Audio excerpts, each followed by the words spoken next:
It's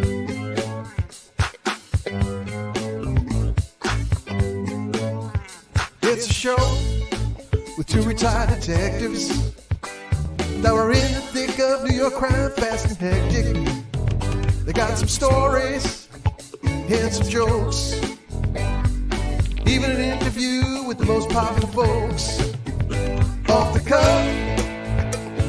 cuff, one episode just ain't enough. Get a little laughter and an interview too. It's maybe the best thing you can do.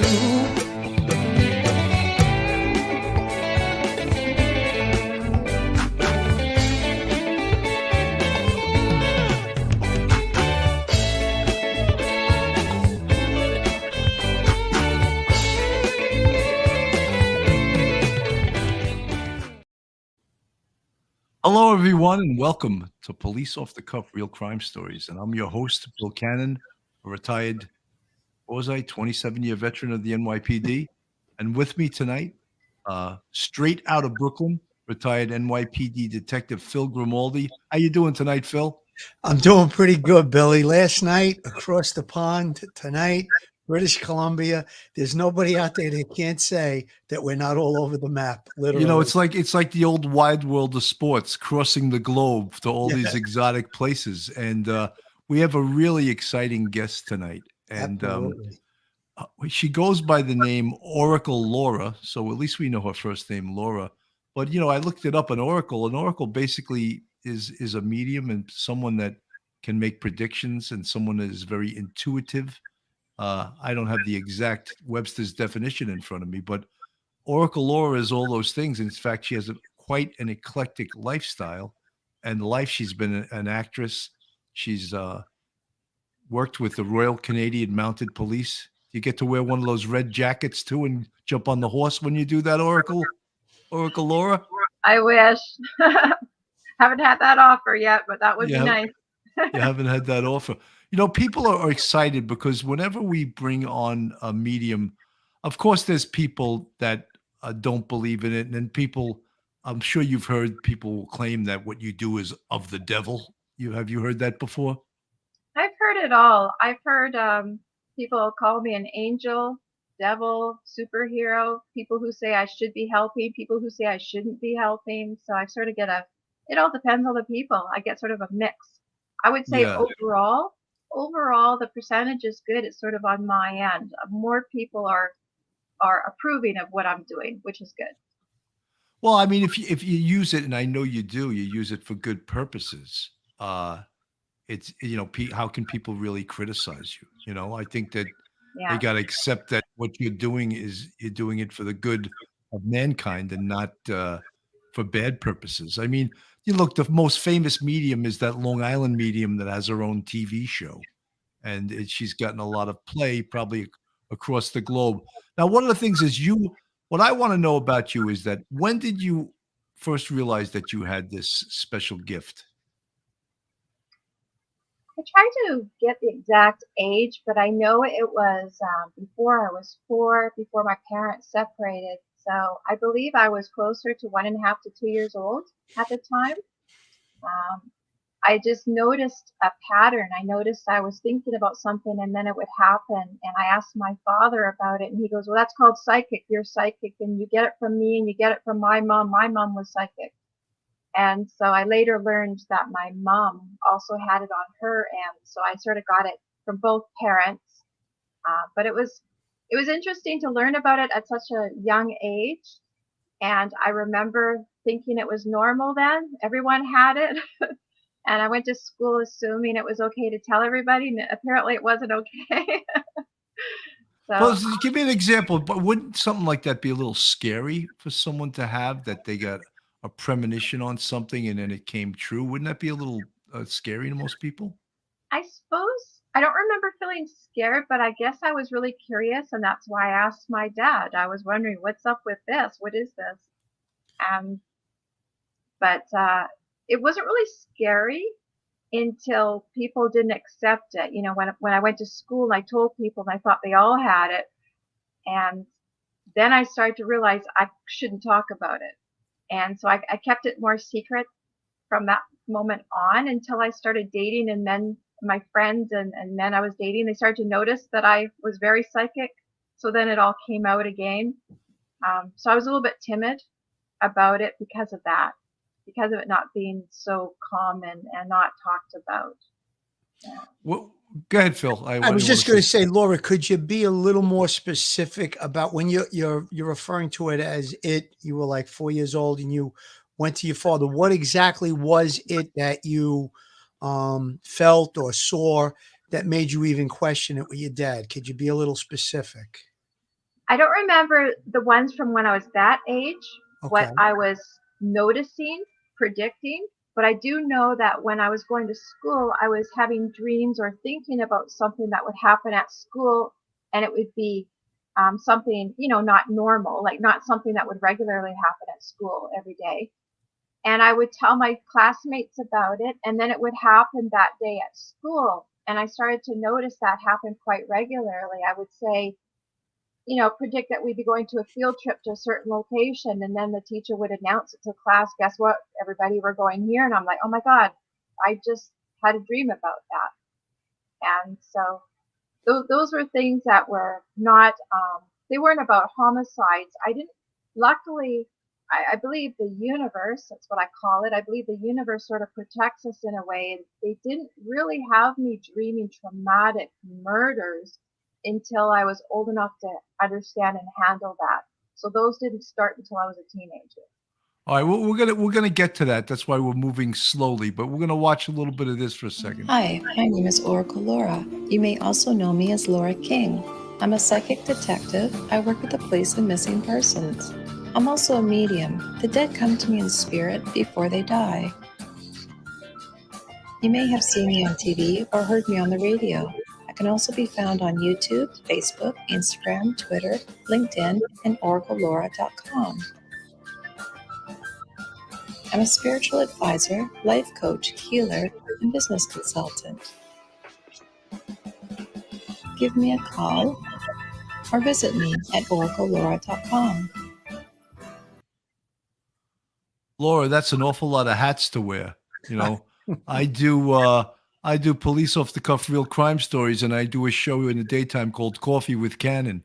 And lately I've been calling it Bitchin' with Bill, because that's all I do when I get on the show, That's a new one. I like that. That's a new one. Yeah, because people go, all you do is rant. All right, I'll rename the show Bitchin' with Bill, But that's a hell of a lot of things to do. I mean, to understand and to be able to do. And we're going to get into the practical things that you do with this. But, I mean, life coach, what is, let me just ask you, what is your educational background? My education is only high school. I was going to get my PhD, but I just got so busy, I actually never had a chance to go back to school and get that. So I just have my grade 12, believe it or not. Wow. So, but you've acquired all this knowledge through basically life training in this field of being a medium, and one of the things that I noticed in the video was that some of the things you get information from the dead, and I would think many people in the chat find that very interesting. So, could you explain that to us? I always try to understand who's sending me the dreams, who's sending me those messages. And I've come to the conclusion that it's actually more so from that dead person themselves. They're able to see me in their realm, in their dimension, and they're able to reach out to me and get my help.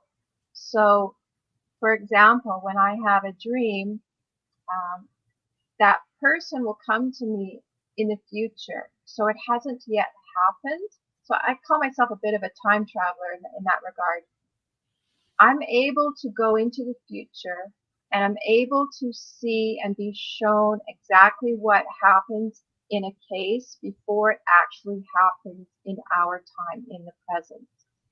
So that's why, I'll post it when I wake up, and then it happens, whether weeks later or months later, it'll occur exactly as I was shown. And the great thing about my dreams and even when I'm awake, it happens when I'm awake as well. The spirit of that person is actually able to tell me details, and it's almost lucid. I don't know if you understand lucid dreams, but I'm able to control what's going on by asking them questions. So I'll ask them, who killed you? Where does he live? What's his name? Tell me your name. And I've been shown license plate numbers, phone numbers, addresses, where their bodies are, the city it's going to occur in. I've given details that no one else can get at that time. And that's what really makes me grateful. I'm really happy that I'm able to get specific information from them that might help solve the case. Laura, I want to ask you a specific question, and all the people that are listening, my partner, Phil Grimaldi here, we've been on the Summer Wells case since the very beginning. And it's a baffling case because there was such a small window of opportunity. If someone actually did take this young girl, there was such a small window of opportunity for them to have done that. And the extensive searches that have been done, Equus search from the Midwest, the police, the FBI, there's been extensive searches all over Hawkins County in Tennessee.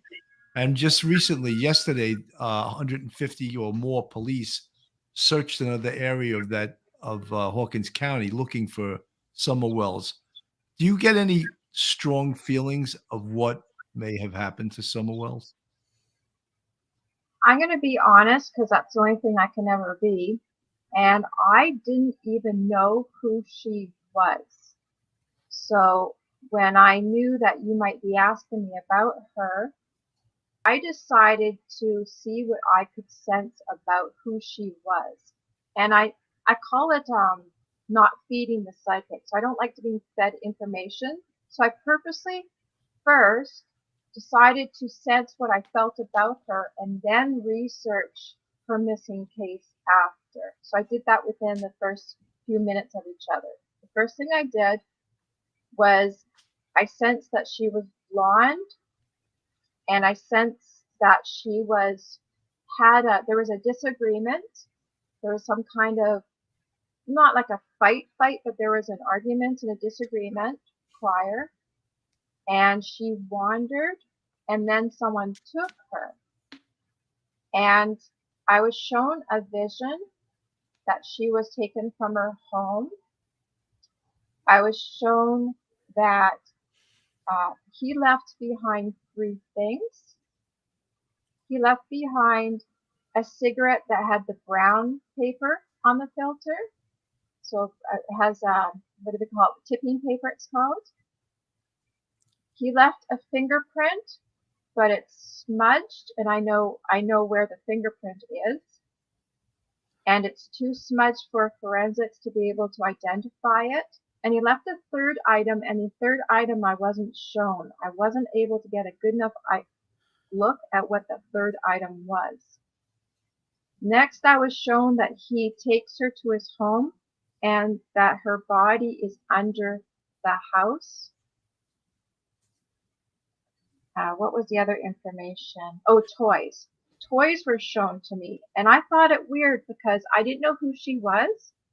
I didn't know her age, and I thought toys is odd because I was sort of assuming at that point that she was an older woman, like maybe, teens or 20s that was taken, because this man is in her home and near her bedroom, and I see the side table by her bed where he left the cigarette and where I know where the fingerprint is as well.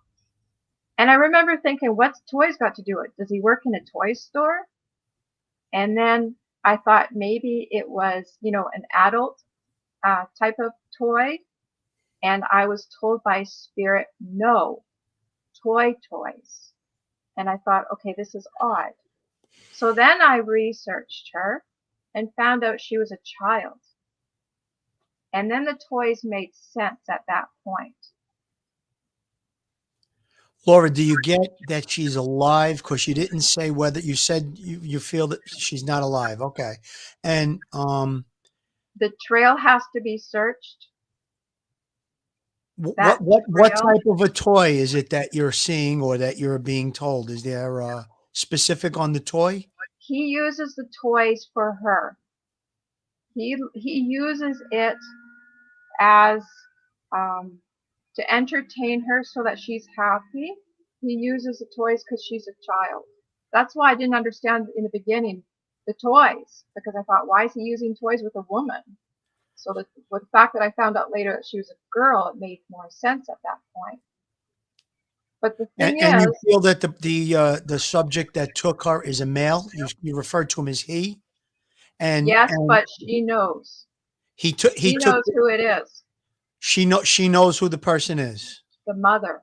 The mother knows. Now, the toy. Did he take the toy from the home when he abducted her? I wasn't shown that. I was shown that she got injured when he grabbed her.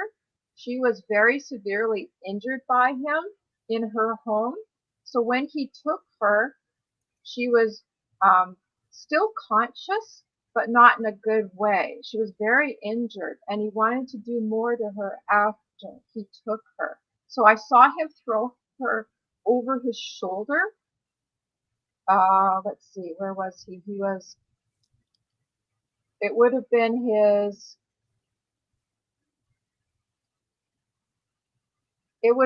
right shoulder. He would have went like this. Was there? Do you know if it was day or night when this occurred? In the home, the room had a lamp by the bed, so it looked like evening. But I wasn't shown the outside, and I never like to guess. I try not to assume and guess things. I go by what I'm shown and what I can sense and what I see in visions. And I wasn't shown the outside, so I can't verify that at all. Was there anybody else present, or did this guy act alone? He looked alone, but when I saw when I researched her, the next thing I did is I researched the parents. I always try to rule out the parents, and I researched the parents, and I saw that By herself or off this yard by her when swing. That's Laura. That's the mother of I Summer. can say a lot about her. I know a lot about her. Well, tell us Let about it rip. her. Let it rip.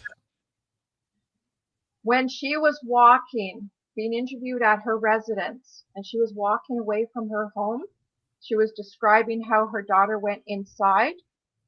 I noticed she had no trouble talking about it. It was very casual. Like when your child's taken, I mean, I'm not trying to judge her. I'm going by just, what I'm sensing. So it's not a judgment thing. But I was really surprised with the way she was not devastated talking about it at that moment. She was very casual. I went and did this, then I went and did that. I went to talked to my mom. My mom's in the trailer over here, and she went inside and played. And then later, when she was being interviewed by the FBI interrogators, I don't remember their title, but they interview people to see if they're lying. And I noticed when they asked her, "Do you know who took her?" She paused. Then she said no. Then she repeated the no. But I never forgot that pause. Then she complained, "I don't know anymore." She complained that there was no other information. Am I still on the show? You're on. Bill gave you the whole screen. You're still on. Oh, okay. I just wanted to make sure. He gave you the whole screen. Because when she was being interviewed, this is very important. I need to say this. When she was being interviewed, and after that pause, and then she said she didn't know anymore, I knew she knew more. That's why she was saying that. She does know more. Then she didn't want to be in the interview anymore. She got very frazzled and upset. She wanted to leave the interview. So she's trying, that's called avoidance, because she's scared she's going to say something. Her husband beside her calms her down. He's overly calm, as he's always been. Laura, could I just ask you a quick question? Is this an observation that you made from doing research, or is this a vision? Because sorry. No, this is when I watched the video. Okay. of them. I believe it was Dr. Phil. I was just going to say what you arranged describe. for it. I was about to say what Yes. you're describing is exactly what was on Dr. Phil. Yes, exactly. Yes, and I read photographs. I'm really good at reading people, and I'm really good at reading photographs. And so I was going by the vision, I'm sorry, what I'm seeing in the video. Sure, I'm sure. going by what I'm picking up from that. By the way, that was giant red flags for me and Bill as well when we watched that interview. So, And I was trying not to judge them, like the parents, if they're innocent, because I'm seeing that other man, if they're innocent, I'm trying not to judge them, but I'm going by what I'm seeing, and it's not looking good. And I can see why there's speculation about them. And I really want that trail searched. The trail that the father, this is another red flag. He says he didn't know that trail existed. I grew up on rural property. We had 5 acres at the beginning, but it looked like 10. And then we had 80 acres. I knew every trail. I find it really odd that he didn't know that trail so close to the house existed. And I think they should interview the neighbor again, interview the grandmother, her mother, the mother's mother. Yes. And I think the mom will crack. Yeah, Bill and I have been think on she's that. protecting somebody. I think the mother is protecting somebody, whether it's herself or the man. She's protecting someone she knows. And I think she'll crack. Bill and I have been of that same feeling and same opinion right from the beginning, that there's more to be told on the mother. We felt that probably both of them have some explaining to do with regard to the missing child. She's But caught. I just wanted to get back to what you saw with regard to this person throwing her over the shoulder. Now, Sure. was there anything more, like, was that the extent of it? It sounds like it was just a brief vision or whatever you call it. I don't know if you call it a vision, but it sounds like it was brief. Or was there, when she was injured, can you describe the injury? What was going on in the background? Was there noise? She was at the far end of the room. At the far right corner is where he left the items. And the disturbance with her happened at that end of the room. It looks like a bedroom is what I saw. And when she was injured, it was in several areas. I would say it was more her abdomen, more her stomach, more her torso area is where I saw the injuries. But she was unconscious, so there could have been a head injury as well. So, Laura, what you're saying is what many people have said. From the very beginning of this, I didn't like Don or Candace. I felt that they both knew much more than they were saying about this. I feel that Candace, like you do, Candace knows exactly what happened to little Summer. I believe so. And what people are thinking now, because it's been 6 months, she went missing June 15th. Oh, I didn't even look at the date. Yeah, it's been 6 months. Time. Yeah, so I mean, most people don't believe that she will be found alive. However, I saw her he keeps her under the house buried so that she can be close to him. So I know she's not. If I'm wrong, I'm going to be so surprised, because police say I have a really good track record. I'm rarely ever wrong. My boyfriend's always hated it. No one plays sports with me. No one bets with me anymore. I always win. Like, I'm rarely wrong, and I'm not speaking from ego. So I'm saying I'm going to be so surprised if she's alive. Laura, I just got to make a couple of points, because there's information that we know about the home location. Now, and Bill and I have really digested this whole scenario pretty good.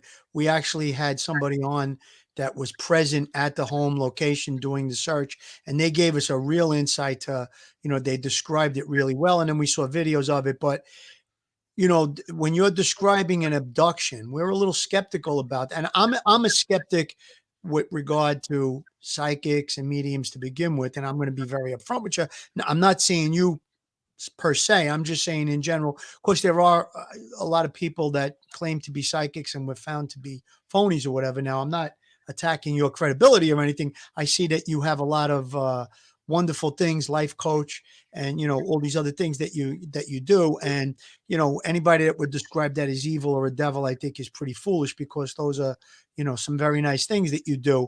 And I don't question your ability. I believe in the fact that people do have these abilities, but there was like 13 dogs on the property, and it I was, know. we're skeptical about what the family is telling us. Now, the family is telling us Exactly.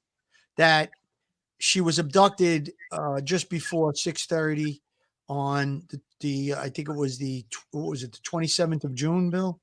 I'm not sure of the exact date, but No, it was the 15th. the 15th. of Okay. June. But it was 6:30 p.m. where it was still light out. And with the 13 dogs, even if it was someone that was friendly to the family or knew them, the dogs probably would have been barking. So I'm just trying to grasp what your vision's telling us. That's why I asked you if it was day or night, because maybe they're not being truthful about when she was last seen, or she might have been left alone or something like that. So that's why I was asking if there was any anything happened in the background or anything like that. I can say one thing about that. I was not shown his face, and that's not normal. I always get a description of a person who's committing a crime. I'm always shown their face. I can describe I've had some where I sketch, like a sketch artist, I'll sketch out the person's face. I'm actually very surprised I'm not shown his face, and I believe there's a reason why. Did you see what he was wearing, like his I clothing? just saw that he was tall, and he threw her over his shoulder to take her outside. That's it. And then I noticed that's all I was shown. I wasn't shown him going outside to a vehicle and being shown his getaway car, the license plate, a company logo on the side. I'm shown such detail. I find it very odd that that was all I was shown. As soon as he gets to the door, the vision ends. But was there? Did you see what kind of a shirt he was wearing, or a No. jacket? No. No, the focus was more on what was happening and the evidence he left behind. Okay. Jean Darkus from the chat, she's saying, I've never believed anything happened on that property or that child was taken from that property. I have always believed that baby never made it home that day and the mother knows. We had thought that, but then we had, I believe, some confirmation from the investigators that she, in fact, did make it home that day. And I was, Jean Darkus, I was believing the same thing as you were, till I was corrected by the actual investigators on the case. Bill. We both thought that she, in fact, did make it home. So, Laura, one of the things is, I don't know if you're aware of this group, Equus Search. There are a bunch of civilians that go all over the country searching for missing children, and they're unbelievable people.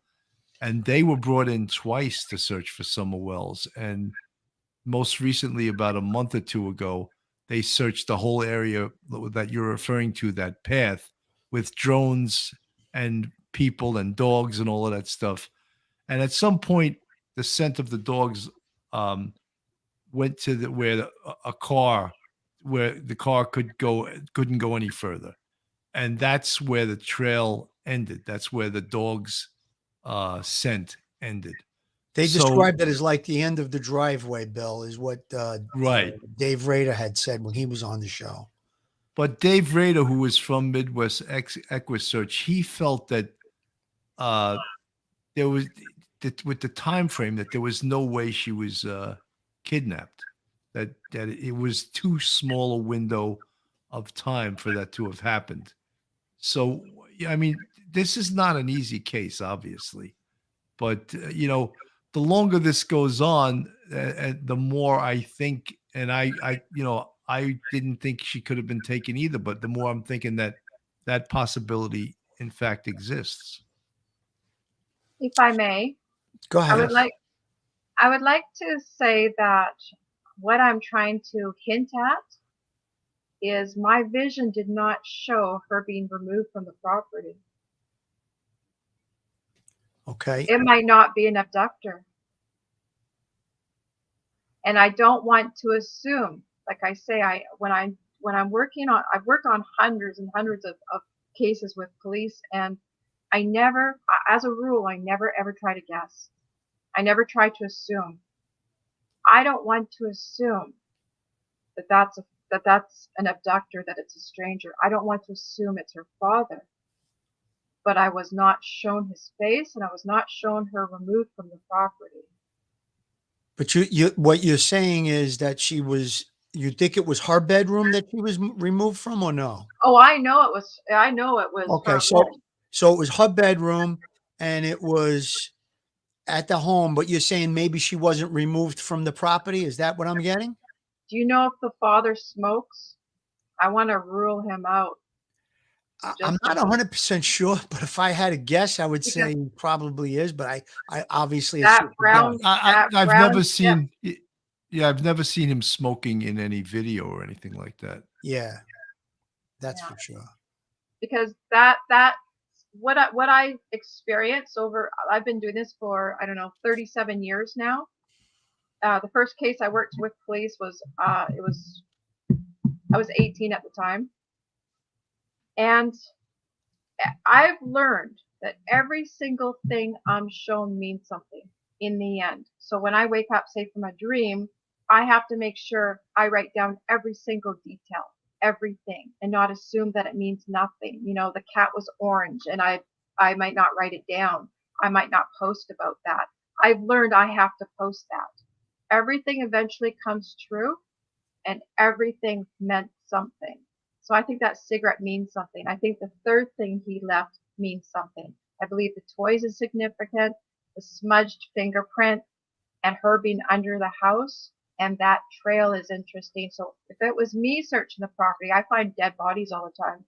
I'd be searching that trail to rule out whether she was buried at that trail or whether she's under their house. Do you know what the third item is that was left behind, or you don't know? I wasn't shown it. I just know Okay. there's a third item. I was so focused on that cigarette. It was is it called beveled, when, you know, like those glass ashtrays that are sort of sharp edged? They're all sort of like crystal. Yeah. The cigarette was there in that kind of an ashtray. It was clear glass, and it was that kind of a cut, sort of like that crystal kind of a ashtray. And it was on either one drawer or two drawer side, you know, those little side tables beside the bed, little bedside table where you put your lamp on it.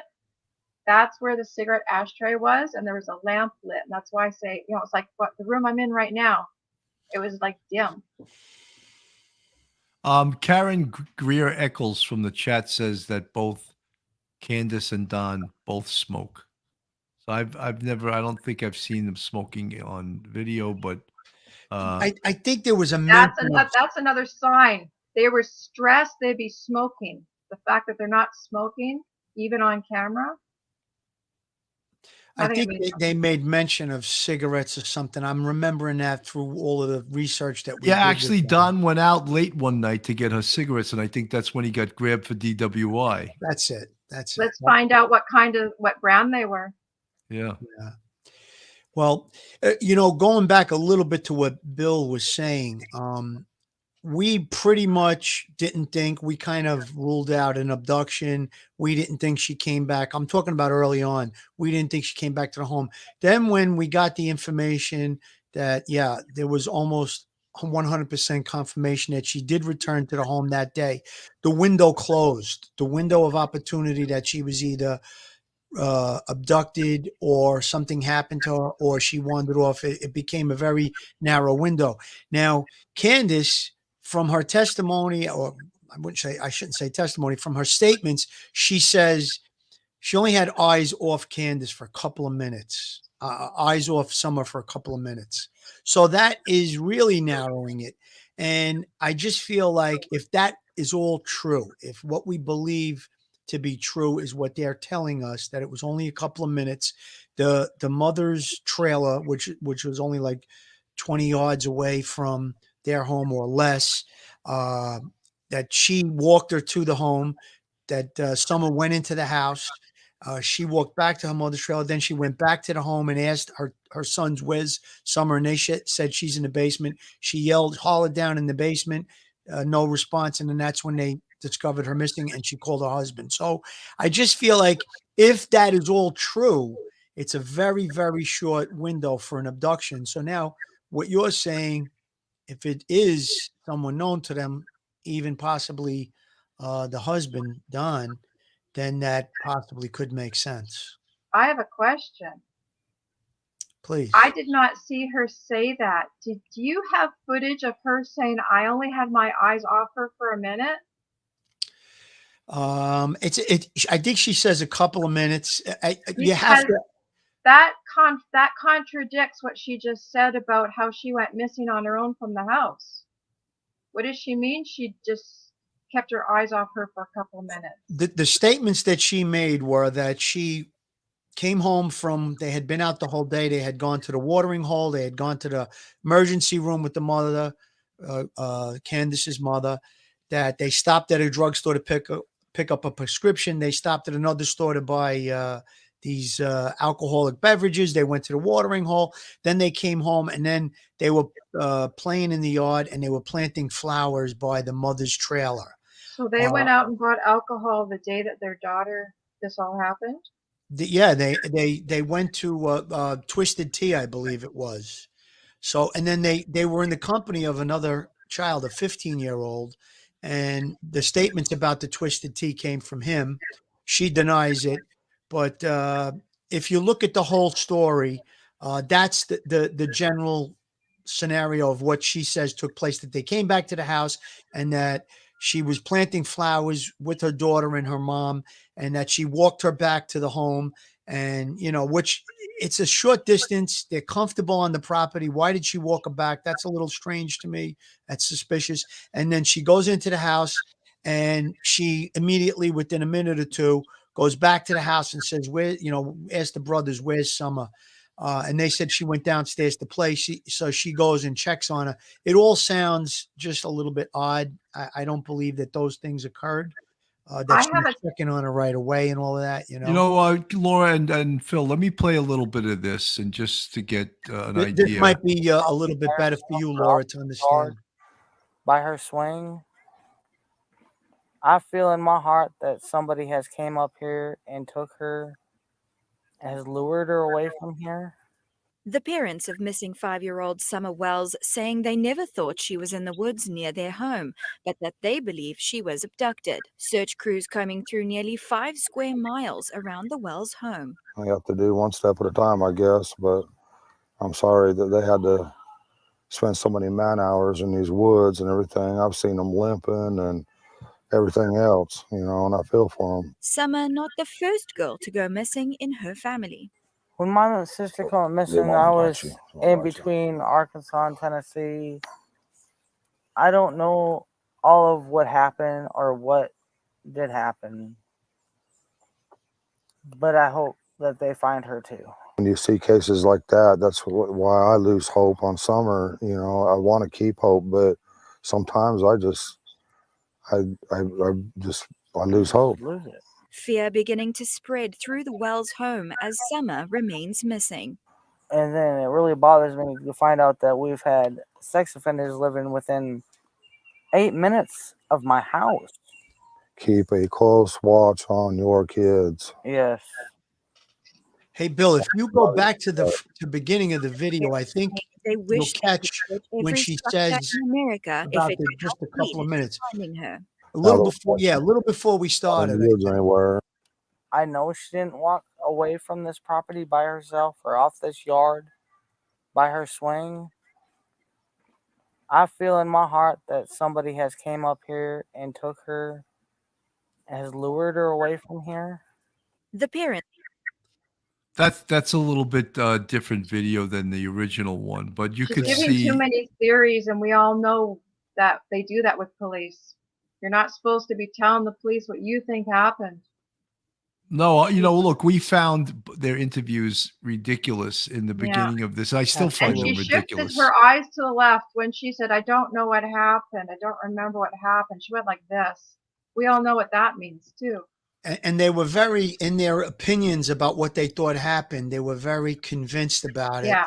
which to me, nobody knew. We still don't know till this very minute, so how do you know, and Exactly. listen, I think that their interviews in the early stages of this investigation were critical to finding out what happened. And the minute there was an inconsistency, they really needed to dig down on that. And that's what I would have did if I was the case detective. If I was a Laura, parent, I'd be going everywhere looking for her. I would be angry. I'd be yelling at the police, help find her. I'd be course. hiring private investigators. I'd Of be going course. out of my way. They seem way too calm. you're 100% correct. Laura, Joe Murray, thank you, Joe, for the 999 super chat. Joe Murray is a defense attorney who's a friend of our show. He wants to ask you this question. Laura, as a criminal defense attorney, I often rely on my creative side to perceive people as just being merely allegedly guilty. Can you identify a case that you solved? I really want to believe you. If you go to my LinkedIn or to my Facebook and you go to on LinkedIn, it's under my articles, and on Facebook, it's at the top of my page as a pinned post. It says psychic predictions. If you look at all those are all ones that I predicted that all came true after I posted them. Okay. I got a quick question. Maybe you could just explain the difference. You mentioned being psychic and you mentioned being a medium. I don't know what the difference between the two are. Is there a specific difference on those two? Yes. A psychic is able to sense and predict things, whereas a medium actually is contacted and can communicate with the dead. Okay. So I have both, which again, I didn't realize as a child was rare. Apparently it's very rare. With this case, there's a lot of as investigators, Phil and I, spending a lot of years with the NYPD. Phil in intelligence division, and he also worked in the 60 squad. I was in the homicide for 10 years. And when you interview people and they speak like both Candace and Don, it doesn't allow you to really to believe what they're saying, because both the way they speak and the manner they speak leads you to believe that they're being deceptive. In this case, I don't know if you know that they allegedly both passed a lie detector test, which I don't hold any credence in whatsoever. To me, lie detectors are good detectives, and they can detect lies. That machine doesn't really do it for me. I got to make one quick statement about that, Bill. Each time they did interviews, they looked like they were on some type of narcotic or drinking or drunk or high of some sort. So the minute you enlist a polygraph and you have that type of substance in you, it doesn't work. So all your reactions are the same when you're high or when you're drunk or when you have narcotics in your system. So, and they appear, I think almost every time they've been on camera publicly making statements, they appear to be high. So right there, that holds no weight at all with me. I have to say that I've noticed I'm able to, people wonder why they're able to tell me their life story. I'll have complete strangers walk up to me and say everything about their life. I've had people where they tell me something and they say, I can't believe I told you that. I've never told anyone that. You're so easy to talk to. I feel like I can tell you anything. I seem to have this built-in lie detector, almost like, Wonder Woman's truth lasso. I'm able to make people confess to me and tell me the truth. Even if they're lying, they'll tell me the truth through their lies. I'm able to make people tell the truth. If she sat down with me, that mother, I know I could get her to crack. Now, to say something back a little bit, you're asking me about mediumship, how it's different from psychic. And your lawyer friend was asking me to verify my credibility. Gabby Petito that if I'm saying her last name right, Yes. Gabby told me in spirit. I knew she was dead long before anybody did, but Gabby told me, and I posted it online before it happened. She said in October, Brian's going to be found dead. His body's going to be found in October. And it was. And luckily, I posted that. She said that. And he can see that. If he goes to my page, he can find that. I even knew that he'd be found by a river, that he had a gun. I knew all that stuff. I knew that he left behind his phone. I knew that he took her ID. Like I have all that posted on my page, and he can find that if he just types in Gabby Petito and Brian Laundrie. He'll find all that information.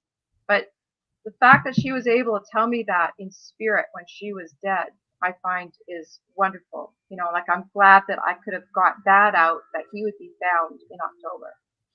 You know, Laura, I just want to. We'll get back to that. Before we're gonna take a quick break in a minute or so. But I wanted this lady Beth Baugh, and I think that's correct in her pronunciation of her name.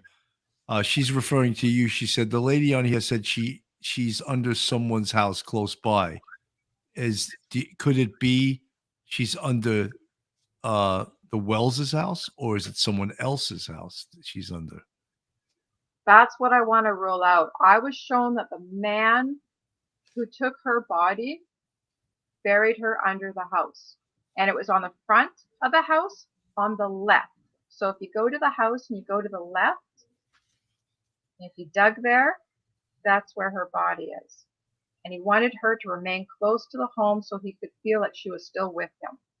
So it could be under the parents' house, but it's whoever took that body, he's the one who buried her.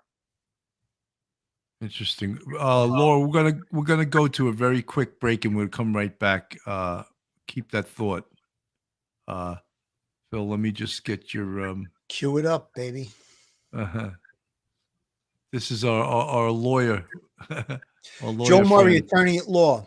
Have you found yourself in a jam? Are you in need of legal counsel in the New York area? Do you need a victim's advocate? Well, Joe Murray is your man. He's not only an experienced trial attorney, he's also a retired 15-year member of the NYPD. He literally knows both sides of the fence. His website is jmurray-law.com. His telephone number is 646-838-1702, or you could email Joe at jmurray-law.com. Good man, Joe Murray.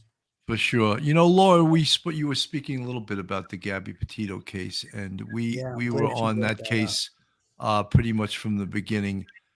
And that case just captured everyone's heart, and not just nationally, but internationally. People looking at that case and all the things that went wrong, and maybe some of the things that could have maybe went right. And, you know, we were highly critical of the attorney for the Laundrie family, Stephen Bertolino, who was from Long Island. And he was advising them from, to 2,000 miles away, and never maybe thought of the possibility that Brian Laundrie could have or was going to commit suicide. And we questioned that. Why would a lawyer counsel someone and not actually be with those people? And we felt that was a huge mistake, and maybe he could have prevented Brian's suicide if in fact it was a suicide, because the anthropologist on the case, and because only bones were found and parts of his skull, and I'm sure there was ballistic evidence in the skull, but yet they can't prove definitively that he pulled the trigger. They just know it was a close contact wound. There was a gunshot wound to his skull, but that still doesn't say that his hands and his arms were never recovered. So that still doesn't say that he in fact committed suicide. What do you feel from the spirits in regards to that? Do you think he did commit suicide? Well, I posted his death, so I believe I know how he died. He wouldn't have had all those items with him the survival gear, if he intended the suicide from the beginning. I know where he wanted to go, where he wanted to flee. And I always thought it odd that his parents knew where his body was. I thought it odd that they would go camping with him. I know that he brought shame to the family. It's still a possibility. It might not be, but it's still a possibility that he might be behind Crystal and Kylan's deaths, and that Gabby. Laura, you said that you got a vision from Gabby. Can you tell us anything about what happened to her, how she met her demise? So when I came across the case, I was on YouTube looking at crime documentaries, and I came across a video of a missing girl, and I came across that one, and she was still missing at the time. And I was looking at all the comments, all these people saying they think she's alive and they hope she is. I already knew she was dead the moment I watched this. So this was long before she was even, her body was found. And I knew he planned it from the beginning. I knew he wanted to take the van. I knew he wanted to head back without her. He had tried a few times to lock her out, but it was more than just that. He was hoping to rid of her. He didn't want her cleaning the van because he was worried she was going to find something. Whether it was the gun or whether it was evidence of his involvement in another murder, whether it was the book about him reading, but I believe she knew he had that book about missing women. But he planned this from the very beginning. What he wanted to do was do a sacrificial type of murder with her, and then burn her body. Now I couldn't find out whether they actually burned her. He burned her body. I'm not sure if he did, otherwise they would have said so. They just said she was strangled. But I know that's what he planned. He didn't want to stay with her. This wasn't like a holiday trip from the very beginning. The last thing they should have done is given her back to him. When I watched the video, this is the video I was watching. I should clarify. I was watching a video for Missing, and they were showing what happened. Is it pronounced Moab? The Yes. location of where they were pulled over by the police. I watched it from the beginning to the end, and I saw every red flag, everything, and I couldn't believe that they didn't see the red flags.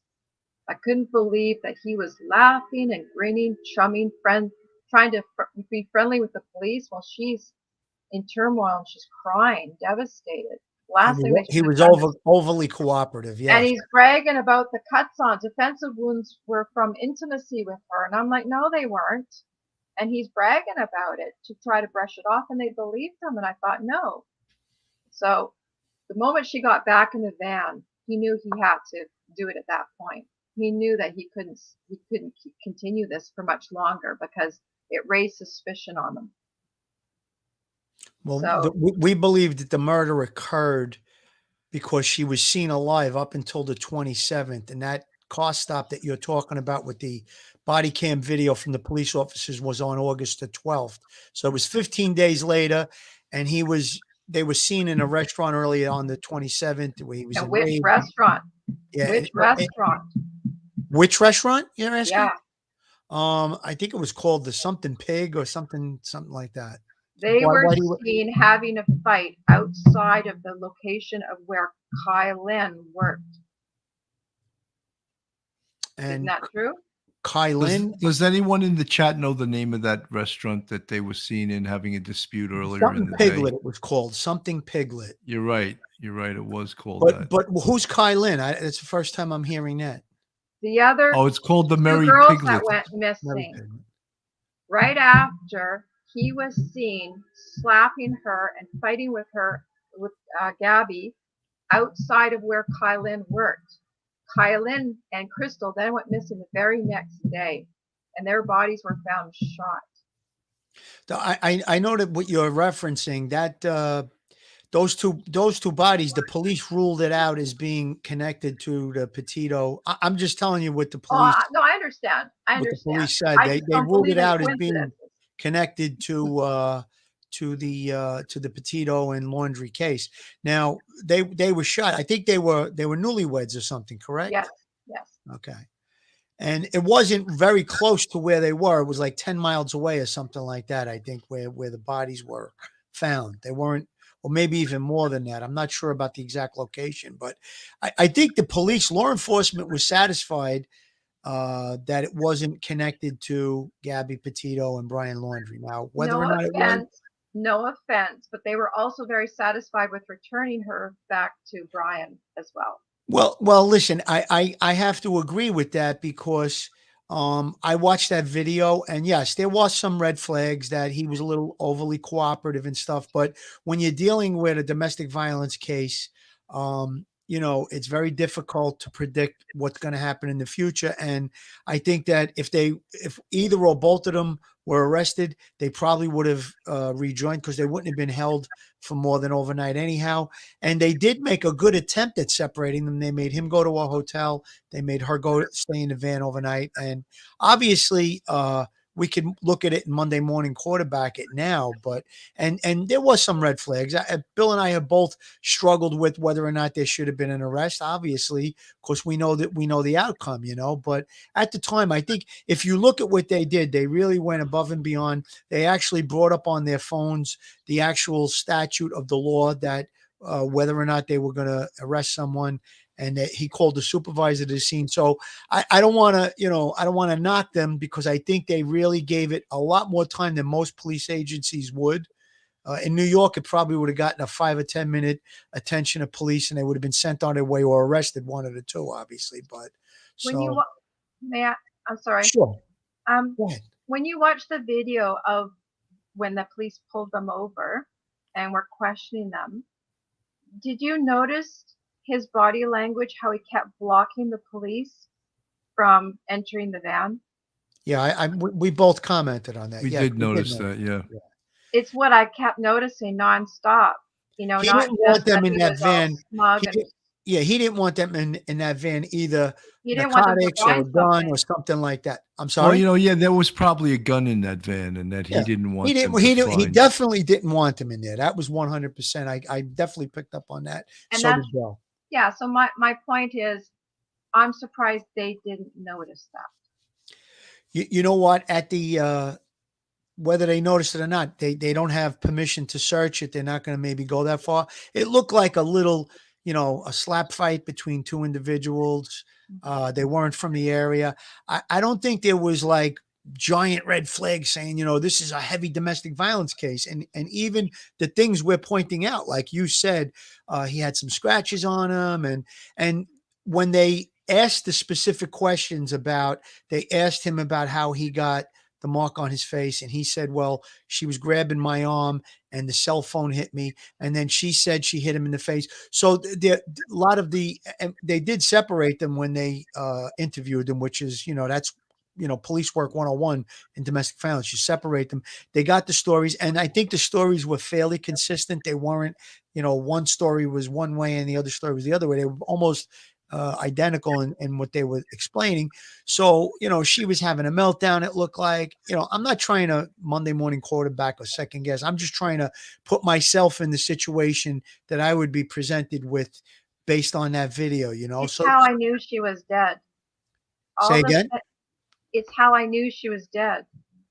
When she was still just missing, I knew he killed her because of all those things that we're talking about right now. All the things that they didn't see, and I'm not judging them. I'm not trying to say they did a terrible job. Laura, listen, I don't mean to cut you off, and I felt that she was dead too because I know from the facts of the case that he went back to Florida without her. He had the van, and the parents had been trying, to contact her, to contact him. They actually called the family and were asking the family because they were worried about Brian as well. And then they didn't respond. So to me, I felt that harm had come to her and she was dead too. So I don't think the point I'm trying to make is this. I don't think it was such a great, a great leap to say that you thought she was dead. Well, there was a lot of circumstantial evidence. We had spoke about that all the way, taking the van, using her credit card, returning to Florida without her, all of those things. Refusing And, to even contact the family or say, Yeah. we don't know where she is, anything. That was highly suspicious. yeah, and all of those things are very powerful. Sherilyn Schaffner, thank you for the $4.99 super chat. Kylan Schultz worked at the Moonflower. Thank you very much, folks. If you like this show and you like a police point of view in real crime stories, you're in the right place. If you could, and you're not subscribed to Police Off the Cuff, please go on our YouTube, hit the subscribe button, ring that bell, and give us a thumbs up. We also have a Patreon and we have a YouTube membership. I see all the folks that are that are in the green font that are members. Robin Buonadano, I wasn't ignoring you. You asked a question like, where was the house where where Summer Wells's body could be found? I think Laura sort of answered that. It was either their house, the Wells home, or very close to that home. The other questions that Laura answered was that she feels that whoever took Summer is either in the family or known to the family. And that's some of the things that many police are saying that also, is that the person or persons that took Summer, for them to have been able to walk on that property with 13 or 23 dogs, whatever it was, they must have had some knowledge of the property, and maybe he even knew the dogs, so that the dogs weren't raised up when this person entered the property. Are your thoughts, Laura? 23 dogs? Yeah, anywhere from 16 to 23 Okay, dogs. having grown up on a farm, I have to say this about that.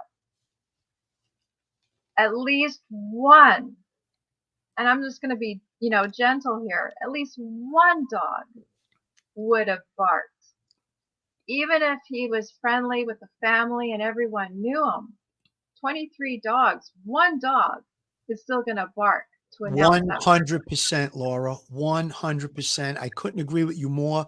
I don't care who was coming on that property, the person that feeds them. My dog goes crazy and barks when we come in the house, and there's 13 of them. So, or 16 or 23, whatever it is. I agree with you about that 100%. And maybe it wasn't unusual for them to be barking. So that doesn't mean that. That definitely means that, the family should have been raised up. Maybe the dogs barked a lot at different things, a car passing or whatever. So, but I just can't see, it's impossible for a friend or foe to come on that property and those dogs not bark. And there's pictures. Billy had a picture of the back of the home where the door that led to where the basement was, and there was a dog laying there on the property when the picture was taken. So the dogs were all over that property, and I still feel in my heart of hearts that I don't believe it was a stranger, and I don't believe it was an abduction. I still feel that it was something to do with either an accident or one of the family members. Something happened, and they had a very short window to act. It was a couple hours at best, and that's where I think the search is taking place, in an area that is within an hour or two drive away from the home, within that period of time, which it's obviously a great area, but that's my feeling on it. I feel the mom is caught in between two people. I feel like she knows more, she can't say it, and she's really frustrated and struggling with that. When you look at that interview where she got up and left, Dr. Phil interview, yes, 100%. if you see how conflicted she was at that moment, she really is stuck between protecting somebody. We're talking about your child, your loved one. And instead, I see her having to do the wife thing, the mother thing. She's having to protect somebody. She's got a crack. There was something else that happened during that interview when Dr. Phil said, if the person that's responsible for your daughter's disappearance is caught, what would you like to happen to that person?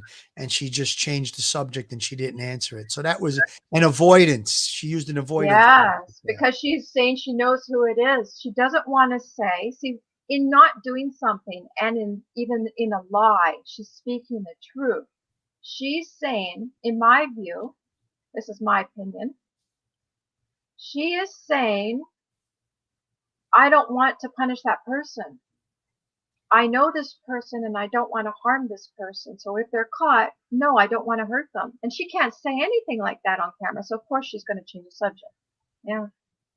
Yeah, I mean, her body language as well as her regular language was it just raised so many flags with me that I just think that she was almost incapable of hiding the obvious red flags that showed that she wasn't telling the truth and that she does know more than she's letting on. Michael Markakuli, thank you for the $5 super chat and thank you for the compliment. Great show.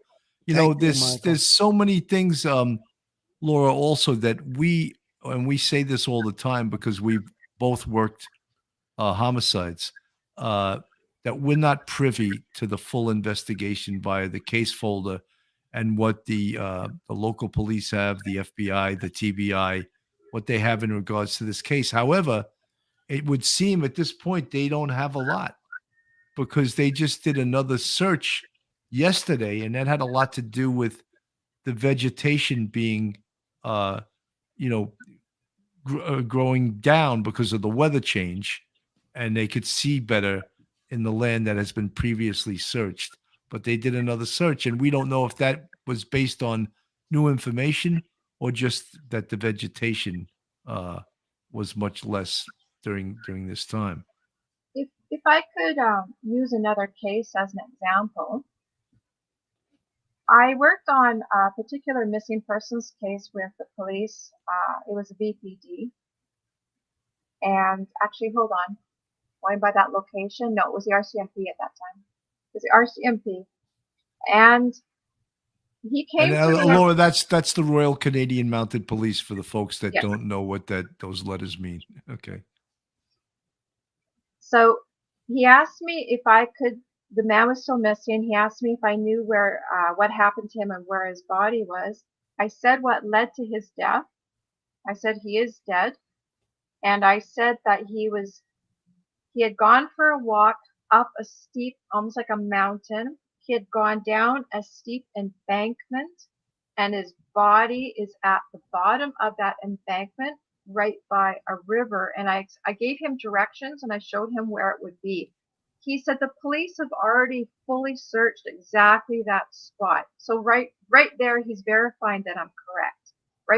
Right now, I know, okay, that's definitely the location because he's saying, hey, we went to that spot. He said, there's no body there. And he was very firm with me. He's like, we've already looked. It's not there. His spirit, the missing person, his spirit came to me later and he told me, my body is going to be found now, and it's going to be found by when the pink blossoms bloom. So in the spring, my body is going to be found. So one day he sends me to a coffee shop. He tells me to sit at the window and look out at the street. Right across from me is this humongous Japanese cherry tree, and all the blossoms are in bloom. It was beautiful. It's all pink. And he goes, now I'm going to be found. The very next day, the family found him because the police had stopped searching, and the family insisted on continuing the search. They went to that location, and guess where he was found? Down the embankment, right by the river, right where they said they searched and he wasn't there. And right where I said he was, that's where his body was. So you think that they weren't telling the truth, or they actually searched there and they didn't find him? I think they searched there and they just didn't, they were at the wrong spot. I mean, I've searched for other bodies before and it was found just a few feet from where I last walked away and left and gave up because it started raining. Well, how long was this person missing for, though? Was this person missing a while? His body wasn't found until spring. I believe it went missing on, what was it, New Year's Day or something? Yeah, okay. So it was like maybe a month or two. What I was getting at was sometimes, like what Billy was just saying about Summer Wells, that, she was missing in the summertime and everything was growing. And, you have weeds that are 6, 7 feet, 8 feet tall. And then now that the winter's coming in and it's cold, everything dies down and it's a lot easier to search. So that's what I was getting at with that. But Yes. it sounds like it was probably already cold and everything wasn't growing when they did the search. So they must have just missed the body if it was there, obviously. CRP, thank you for the $5 super sticker. Photo Files Photography, Lara, thank you for the $1.99 super sticker. And I want to thank everyone in the chat tonight for being so respectful to both Phil and I, and of course the Oracle Laura, because as you know, Laura, in dealing with this type, being a medium and predicting, a lot of people can be downright cruel sometimes in the chat, and I've seen it. Sometimes people get cruel with me just because of the things I say. But something, I've been shot at before, so so I'm still here. So the old adage, sticks and stones can hurt my bones. The only thing that's going to hurt me is lead. So but I just want to thank everyone in the chat for really listening, and this is fascinating. And Laura, I'll be perfectly frank too. I don't know if I'm a true believer in this. I think there's something to it.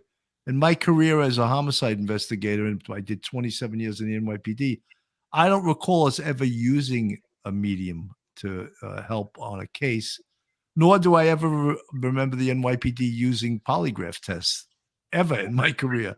So I understand other departments do, but I've never seen it used on the NYPD. Phil? May I say something about skeptics? Yeah, go ahead. Please do, Laura. I want to tell all your listeners to please be skeptical. Give a little bit of a benefit of the doubt and give an opportunity for the person to prove themselves, but never believe anybody. Never believe words. Have people prove themselves. That's what I've gone out of my way to do. That's why I post my predictions. That's why I post my dreams. I don't need to do that. I don't get paid to do that. I make nothing doing that. I do that so that I can prove myself to people so that they will believe. Never, ever believe. I was skeptical. When I was having dead people contact me, I was like, yeah, sure. Okay. That's what you say you are. You're David Bowie. Yeah. Okay. It's good to be skeptical, and please don't stop doing that.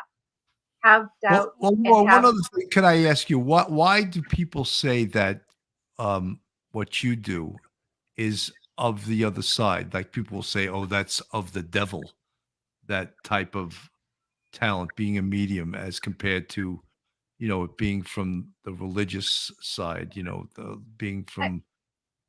I believe some of it's fear, but also if they read I've actually gone through the Bible. I was a Christian. My mom was Catholic. My father was Christian. If you read the Bible, there's a lot in there about not being harsh on people who have the gift, and to believe in it, and that prophets, and that God would give people this gift, and to appreciate and respect those people who have the gift. So those people who feel it's the devil, they need to do their research. They need to read the scriptures in the Bible and realize, no, it doesn't say that at all in the Bible. It's quite the opposite. And like what you said earlier, it's what you use it for. I save people's lives, and I respect that. I want to help people. I'm not here to harm people. I don't take advantage of my gifts. Not at all. Even if I'm buying a lottery ticket, it's to fund my work, my mission, so I can save more lives. It's not for my own gain. It's not so I can just sit by a pool and with a, pina colada and not work. I'm actually helping people. Hey, what's wrong with that? You know what I think happens, Laura, with the people that are skeptical and, let's say, non-believers. I think what happens is their interpretation of their religion or whatever makes them feel that way. And interpretation, like specifically, I'm going to use Osama bin Laden. He said that they needed to convert people to Muslims by any means necessary. And that in their minds, that included killing people. And, when you can interpret that at any means necessary as, going out and trying to convince people to become Muslim. So interpretation is really what I think is it's causing people to have those feelings. But I do believe in like a life after death, that there's an energy that exists when you die, and I think sometimes it shows its presence. I do believe in that. Psychic ability, I'm sure that there's some, there's some energy there, or something that goes on, and like with yourself with medium, I think that it's quite possible. I am skeptical of it. I'm a police officer my whole life, a detective most of my career. So, we're really paid to be skeptical, and that's which is what we why I do. like my clients when they're skeptics and when they're cops. They make my best clients. That's for sure. Because I like to convert them to be a believer, and it's great. I love to prove myself to them. Glitzy Unicorn. I love that name, first of all, but you sound like you might be a medium. Thank you so much for the $5 super sticker. And again, I want to thank everyone for being so great in the chat tonight, so respectful. And again, if you're not subscribed to Police Off the Cuff, please go on our YouTube, hit the subscribe button, ring the bell, give us a thumbs up. And we're at an hour and 15 minutes. I think at this point, it went by so fast. And Laura, I want to thank you so much, and I'd like to leave it open for you to come back on in the future if you'd be interested. Certainly, thank you. Thank you. We barely scratched the surface, I'm sure, of your talents, and there's always new cases coming up. And I think the folks that were listening tonight, I think they thoroughly enjoyed what they were listening to. And something, it's funny with YouTube, and sometimes you say something wrong, and someone will say, I didn't like what you said, I'm unsubscribing.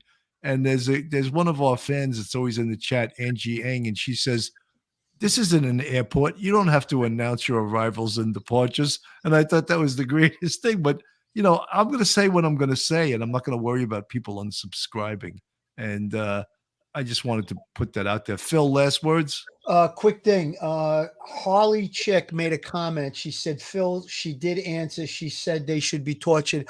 That might have been in one interview, but I saw another interview where she did avoid that part of the question, just to straighten that out. Laura, thank you so much for coming on. I'm skeptical. I do believe in life after death, as I said, and I do believe that there's obviously people that are gifted. You may be one of them. It was really fascinating to go over a lot of the things that you talked about. I think you were very, very keen on some of the things that you talked about, like with Brian Laundrie, the way he didn't want the police going into his van. So you're very sharp and you're very keen on that. I think we did a lot of cases. I would love to hear your thoughts on some of the other ones. So hopefully we'll have you back. And I'd love to do that. It sort of went very quick, and it was a great episode. And thank you for coming on, Laura. Thank you. Laura, final words, anything you want to plug, anything you want to say before we move off into the abyss? Google me. Find my article, The Psychic Predictions, and see the proof. Let me prove myself to you. See my actual accuracy. And you can also find my website, oraclelaura.com. And my clients have also stated their views on. They've given me reviews of my accuracy, which might be helpful for people too. Well, that's great. Folks, on behalf of myself, Bill Cannon, and Police Off the Cuff Real Crime Stories, my co-host, Phil Grimaldi, and our wonderful guest tonight, Oracle Laura. Guys, have a great night and be safe. Phil? Stay safe, everyone. Yeah. Good night, everyone. One episode just ain't enough.